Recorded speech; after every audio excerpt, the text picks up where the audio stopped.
Hi, I'm Dear Myrtle. We're recording this at Rootstech 2011, and with me is Illya Did I get it right? Close enough. Oh, close enough for government work and all that. Thanks to the folks at Family History Expo for recording this interview.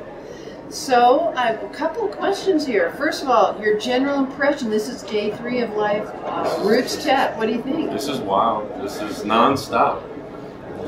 I have a dual role of being a genealogist and a technologist, so yes, when I'm not dealing with the genealogy part, I'm enjoying the technology part. Well, let's talk about what you do. Okay, now I know we do Second Life and we do chats occasionally, stuff like that, which is a good virtual reality experience, and it helps me. I don't like to commute to genealogy meetings. It's social networking in a different way. It is. Yep. But I want to talk about liveroots.com. And don't worry, folks, I'm going to put the links up to Kylie's keynote when it's out. It's Live Roots, a couple of things in my blog right underneath this interview post. But anyway, let's talk about Live Roots. Sure. Why did you decide to do that? And then what is it? Just like if you look at most of the projects I've done over the years, there's typically some problem. And it comes, I learn of the problems through things like Second Life, through social networking, because I like to do that. Lots of times when I give presentations, my last question is there anything in the online world and genealogy that irritates you, that annoys you, at the end of the day, makes you want to throw your computer out the window? What isn't working? Yeah. And those are the things that feed the ideas that for the projects I create. So Live Roots comes out of the fact that there is not a single place to search for a particular resource if you're looking for it, because there's so many great places that have resources, both in print, online, on microfilm, and you have to go all over the place to figure out who has what. And I've been around since before the internet, when it was just AOL and CompuServe over there and couldn't send email to each other. And then, so I've kind of gradually watched the internet roll out. I think it was designed perfectly for genealogists, but you're right. Even though I've been through all that, I don't know every little location to go to. But that's what's happening with your Live Roots. You've developed a website where people go when they don't know all these places to go.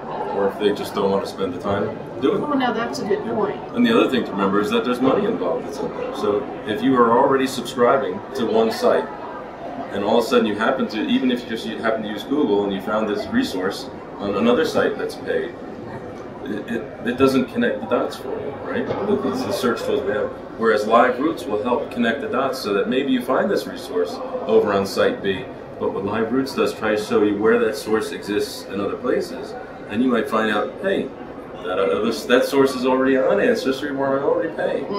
So it's a way to save money and save time at the same, by finding where those resources are. Or they may be on a free website like Google Books. And Live Roots doesn't care whether it's paid or free. It tells you this is where this resource can be found.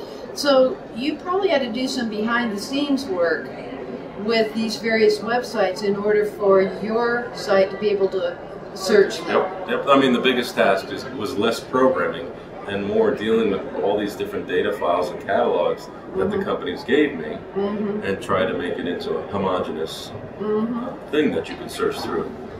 So this is so it's not an application. Live Roots is not an application that exists on somebody's desktop. They would go to liveroots.com, type in an ancestor's name, type in a locality, even a record group type, wouldn't they? Yep. And there's also the ability to save their search, which helps because the phone rings, somebody comes to the door, real life happens.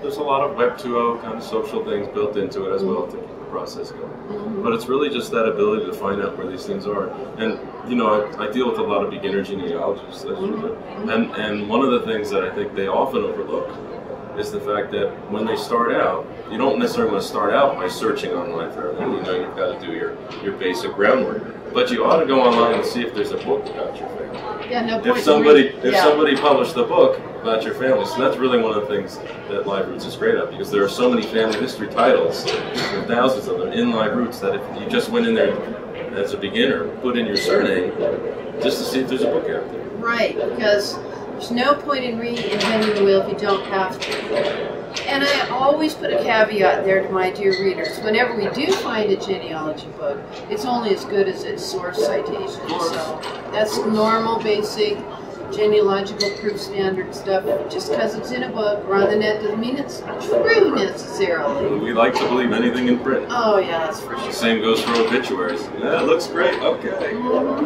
Yep, I've already written mine so that I'm sure I get the last word in.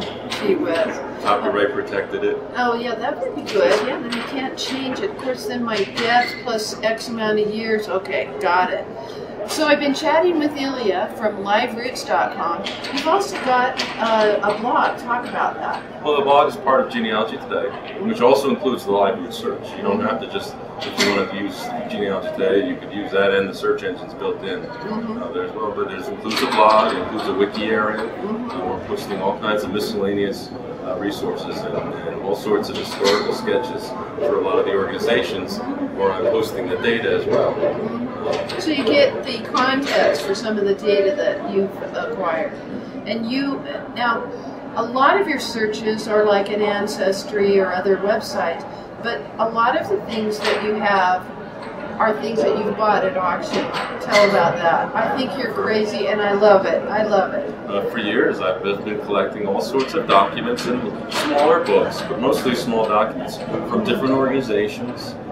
Things like small churches, rural schools, clubs, societies, Masonic groups, orphanages, asylums, prisons, and using that data to help genealogists find out a little bit more about what passions their ancestors had, not just who they were, but and what you're were they involved the one that is preserving the image and adding the metadata so that it's accessible. So meaning that yes, fully searchable. You decipher the handwriting. So Illya actually is an archivist. Archivist, absolutely. You are. A record custodian and archivist. You know what? I might find some of my missing ancestors in those criminal records. I don't know. Towards the end of 2010, I actually started putting up images of things like mugshots too that are in the database now. Very cool. So check it out at liveroots.com. And thanks so much to our friends at Family History Expo. This is DearMYRTLE signing off. Happy family tree climbing, everybody. That's a wrap.